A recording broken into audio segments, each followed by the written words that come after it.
Bonjour. Donc, en cette période de Noël, bientôt, en cette période de cadeaux, d'achats, de dons, j'ai choisi d'abord de vous parler de Roté. Roté, vous le connaissez forcément, vous l'avez vu dans un tas de restaurants chinois. Roté, c'est lui qu'on appelle le Bouddha rieur. C'est euh, Bon, l'histoire, c'est un petit peu flou. Au départ, c'était un moine du Chan en Chine du Xe siècle qui est devenu la représentation, en quelque sorte, du Bouddha à venir, Maitreya Miroku Bosatsu, le futur Bouddha. Et puis, il est passé, en même temps, il est apparu dans le taoïsme, on va dire, et là, il est devenu le dieu de la générosité et de la bonne fortune et de l'abondance. Et en passant au Japon, il s'est intégré dans les 7 dieux du bonheur. Et sa représentation, comme je le dis, vous l'avez forcément vu, il est très, très, très gros comme ça, avec un ventre énorme. Un ventre parce que c'est le hara, et c'est le lieu pour l'Asie, c'est le lieu du cœur, là où on met les sentiments dans notre cœur, c'est ici dans le hara. Et il a un très grand ventre comme ça parce qu'il a un cœur immense et une générosité immense.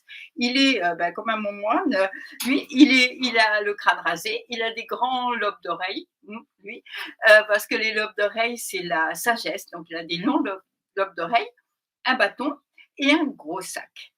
Ce gros sac, c'est un sac magique, bien sûr, qui ne se vide jamais et il y a plusieurs interprétations quant à son contenu. On dit qu'il y aurait dans ce grand sac de la nourriture, de quoi nourrir tous ceux qui viennent chez lui, près de lui, et aussi de la boisson. Ce qui fait qu'à l'époque moderne, il est devenu la déité protectrice des restaurateurs et des barman. Dans une autre tradition plus classique, euh, dans ce grand sac, il a des jouets et les enfants viennent vers lui pour faire réparer leurs jouets cassés ou trouver des nouveaux jouets et il sort sans cesse des jouets de son sac et c'est pourquoi on le voit souvent représenté avec plein d'enfants accrochés autour de lui en train de piailler, en train de rire. Et bon, c'est une belle image et voici ce que dit une enseignante qui s'appelle Judith Leaf à son propos. Un jour, j'ai eu l'occasion de visiter un temple aux 1000 statues de Bouddha. Parmi toutes ces représentations, celle qui m'a le plus évoqué la générosité était un Bouddha très potelé et traînant des ribambelles d'enfants qui chahutaient sur lui. Riant de joie, il avait su conserver un sentiment de paix au milieu de leur chaos. Au lieu de chasser les enfants, parce qu'il avait des choses plus importantes à faire, il les avait rassemblés dans une immense embrassade. Il rayonnait d'amour et de bonheur et d'acceptation. J'ai trouvé 2 idées avec Roté. La première, pour le jour de l'an, on dit que si un groupe d'étrangers se réunit la veille du Nouvel An et demande tous à ôter le même cadeau, à condition d'avoir vraiment la volonté d'y croire, eh bien, ils vont recevoir ce cadeau. Je vous le dis, voilà une bonne chose à faire pour commencer l'année. Et la deuxième chose, c'est que si vous mettez sous votre oreiller une représentation, une illustration de Roté ou des 7 dieux du bonheur, la première nuit de l'année, eh bien, vous ferez un rêve de bonne fortune qui augurera bien pour toute l'année. Donc ça, c'est Roté. Roté, c'est le bonheur absolu de la générosité. Et alors, je me suis posé la question, qu'est-ce qu'il en est de nous et de la générosité? Je ne parle pas seulement d'acheter des cadeaux, bien sûr, parce que il va y avoir les cadeaux de, pardon, il va y avoir des cadeaux qu'on va acheter, des cadeaux qu'on va donner, on va offrir des choses. Il y a le côté financier. Il y a aussi, c'est intéressant si vous avez déjà eu cette occasion d'acheter un cadeau pour offrir à quelqu'un, un cadeau que vous n'aviez pas acheté, dont vous aviez envie vous-même. Donc, il y a plein de choses. Mais la générosité, pour moi, c'est davantage le don à tous les niveaux, si je veux dire, le don aussi de nous-mêmes. Et on voit bien que nous sommes comme Roté, heureux et souriants quand nous avons été généreux, mais on voit bien aussi qu'on n'arrive pas toujours à être aussi généreux qu'on aimerait l'être. Alors, cette enseignante, Judith Leaf, a écrit un texte dont j'ai résumé quelques points en dessous. Vous pourrez retrouver son texte dans Daishin, le bulletin de la Sangha. Donc, qu'est-ce qui nous arrête? Il y a plusieurs obstacles. Et ces obstacles découlent en fait d'une évaluation fausse de nous-mêmes et du monde. Le premier, c'est qu'en fait, on pense qu'on est pauvre. On pense qu'on n'a rien à donner. On pense que si on essaye de donner, en fait, euh, ça ne sera jamais assez et que les gens vont nous juger, vont nous condamner et trouver que vraiment non, on n'a rien. Enfin, voilà. C'est une espèce de sous-évaluation de soi-même euh, et de jugement lourd sur soi-même et sur une soi-disant pauvreté intérieure de nous-mêmes. Le deuxième obstacle, c'est un petit peu le même, mais pas tout à fait. Euh, il y a une peur, il y a une mesquinerie, mais je crois que ça vient d'une peur. C'est-à-dire qu'on voit qu'on a des choses, mais on trouve qu'on n'en a pas beaucoup, et donc il faut qu'on les garde, parce que on a peur que si on donne, eh bien, on n'aura plus rien. Comme si on voyait la vie et le monde un peu comme un gâteau, et si on donne, on le coupe en tranches, et si on les donne, à la fin, notre assiette est vide. Alors c'est vraiment comment dire, là aussi, c'est une évaluation fausse parce que nous ne sommes pas pauvres. Quand on comprend cela et quand on arrive à se voir, on a un sentiment de confiance en nous-mêmes. Mais ce sentiment de confiance nous manque souvent parce que nous portons sur nous-mêmes un regard euh, qui est un regard de jugement. Voilà, et un regard de peur des autres et qui est un regard de jugement. Or, nous pouvons nous regarder, on en a parlé souvent, avec méta, c'est-à-dire avec cette gentillesse aimante. C'est pas de la complaisance non plus, mais c'est un regard juste. Et on peut voir qu'en nous, il y a beaucoup de choses à donner et qu'on peut les partager et qu'il y a toujours des nouvelles choses. Et ça, c'est merveilleux. Euh, J'en ai parlé déjà et j'en parlais récemment avec un groupe. C'était très, très intéressant pour moi quand j'étais au temple parce qu'un jour, je me suis aperçue, voulant faire un cadeau à quelqu'un, une petite chose en regardant mes affaires que j'avais rien. J'avais que ma brosse à dents qui m'appartenait, j'avais absolument rien d'autre.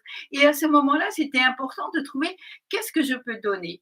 Je ne peux pas donner une chose matérielle, mais qu'est-ce que je peux donner? Voilà. Et quand on se pose la question comme ça, et quand on regarde de façon juste, encore une fois, sans complaisance, mais avec générosité déjà avec soi-même, eh bien, on voit qu'on a toujours quelque chose à donner.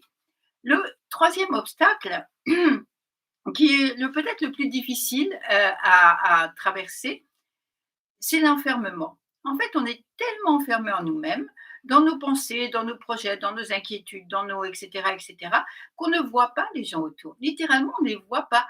J'ai parlé de ceux qui nous questionnent et il peut arriver que parce qu'on est plongé dans quelque chose, on va marcher toute la journée et on n'aura vu personne. Et ça, c'est quelque chose qui demande un effort, une ouverture aux autres, une ouverture une présence au monde, comme dit Maître Dogen, une présence au monde pour voir les autres, pour voir ce dont ils ont besoin, pour voir leurs attentes, pour voir comment leur faire plaisir aussi. Et c'est une nécessité d'ouvrir les yeux. Et ça, c'est voilà, c'est quelque chose qu'on doit faire, qu'on peut faire et qui n'est pas facile à faire, mais qui apporte évidemment le fait d'être dans le monde avec les autres personnes du monde. C'est quelque chose qui apporte vraiment, qui est vraiment important. Voilà. Alors, je voulais, dès que je vais retrouver la page, voilà, il y a un texte qui illustre tout cela très bien, je trouve. C'est d'une autre enseignante. Elle dit rien ne peut nous être enlevé parce que notre cœur est spacieux. Euh, Cette idée d'un cœur spacieux, je trouve qu'elle est vraiment importante parce que ça veut dire que notre cœur est spacieux et qu'on peut regarder vers les autres et que leur cœur est spacieux aussi. Et c'est la fin d'une peur. Et ça, c'est vraiment, nous avons tant de peurs comme ça en nous qui nous bloquent, qui nous empêchent, voilà. Et se voir avec le cœur spacieux et avoir confiance aussi dans la personne d'en face. Il y a un sentiment d'abondance qui naît un peu. Hein. Donc, c'est pour ça que l'image de Rothé, là, je vais mettre sa photo dans Nous asseoir ensemble, dans le blog, l'image de Rothé avec son gros sac, tous ses enfants autour. Voilà, on a quelque chose de cette abondance, nous aussi, à donner et on peut la donner sans peur. Je voudrais terminer avec un joli petit texte, euh, du, un rappel d'une enseignante qui s'appelle Une œuvre d'art en macaroni, que vous trouverez aussi dans Daishin. J'avais supplié mon père de m'emmener dans un magasin, c'était la veille de Noël, et je n'avais rien à offrir à ma mère, mis à part un bricolage fabriqué à l'école, un tableau en macaroni peint. La honte. Même en maternelle, je savais que c'était pas un vrai cadeau. C'était pas assez bien. Qui aurait voulu recevoir une chose pareille?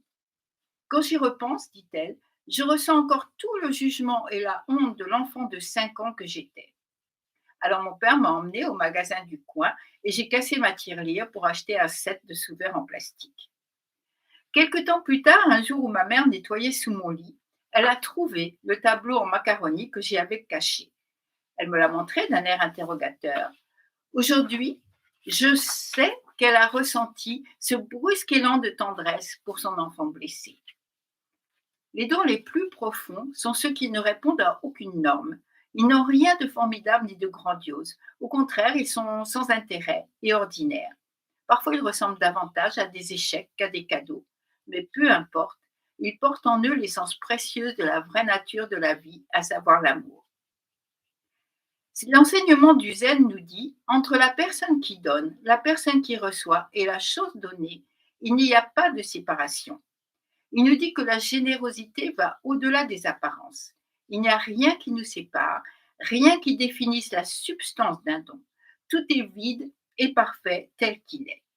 Nous pratiquons cette vérité en donnant ce que nous pouvons à chaque fois que les circonstances le demandent, et en recevant, là je mets l'accent là-dessus parce que ça c'est encore autre chose, et en recevant ce qui est donné lorsque les circonstances nous l'offrent. Lorsque nous donnons et recevons de tout notre cœur, la séparation est transcendée, tout est sans jugement. La mesquinerie est surmontée et l'avidité disparaît. Nous en venons à voir que tout nous est déjà donné, tout ce qu'il reste à faire est à le partager. J'aime beaucoup, dit ma mère, et c'était vrai. J'aime beaucoup cette histoire, moi aussi, et voici ma conclusion. Nous savons naturellement quoi donner. Donner sans peur, donner avec joie, donner parce que à la base du don, il y a la gratitude pour tout ce que nous recevons, tout ce que nous avons reçu, tout ce que nous recevons à chaque instant. Lorsque nous avons cette gratitude, alors il est beaucoup plus facile de donner.